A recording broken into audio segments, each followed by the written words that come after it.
Kapamilya, posibleng lumakas pa ang bagyong Lando habang papalapit sa Isabela, Aurora, kaya mismong si typhoon category na siya, so kinoconsider na natin siyang malakas na bagyo.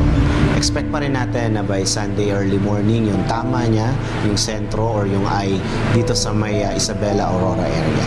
So in-expect natin, lalong-lalo na sa lugar na yon, is stormy weather, malalakas na ulan, malalakas na hangin, and then possible storm surge dahil sa entrada nitong bagyo.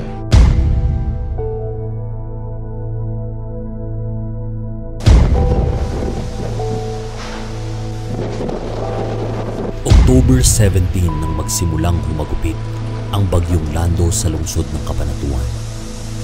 Ramdam ang malalakas na hangin at buhos ng ulan na tumagal ng halos 12 oras.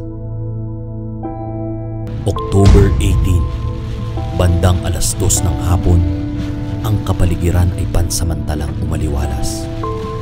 Tumigil ang malalakas na hangin at pagbuhos ng ulan. Ngunit sa hindi inaasahang pagkakataon, bandang hapon, nagsimulang rumagasa ang tubig baha sa iba't ibang lugar sa Cabanatuan, kung saan umapaw ang mga ilog na nagdulot ng malawakang pagbaha.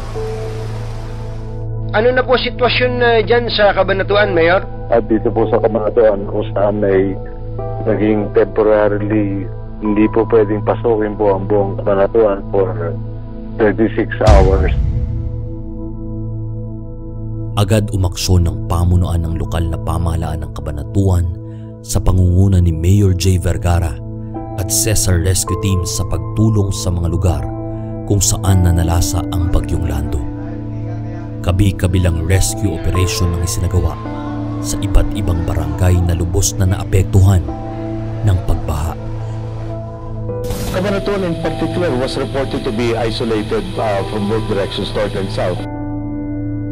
October 19, Lunes, tumambad ang laki ng pinsala ng iniwan ni Bagyong Lando na umabot sa halos 754 na milyong pisong pinsala sa agrikultura.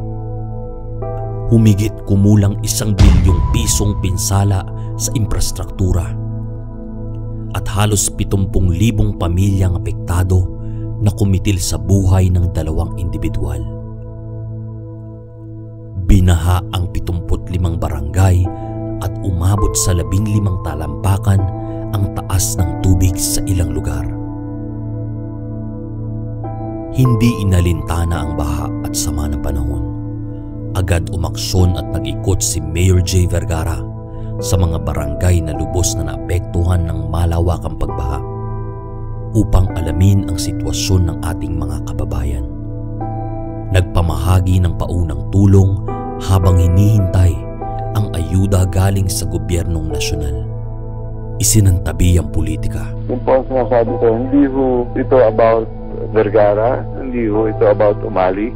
Huwag ho tayo nag-uunahan na sasabihin natin na itong mga relief goods na ito ay galing kay Umali o itong relief goods na ito ay galing kay Vergara. Ang importante po ay isang bagay lang. We help them. Inuna ang bayan bago ang sarili. Serbisyong may malasakit at serbisyong makatao. Isang kalamidad na sumubok sa bawat taga-Cabanatuan. Isang hindi malilimutang sakuna na maisusulat na sa kasaysayan. Sinubok ang katatagan ng bawat isa sa panahon ng sakuna. Cabanatuan, babangon tayo.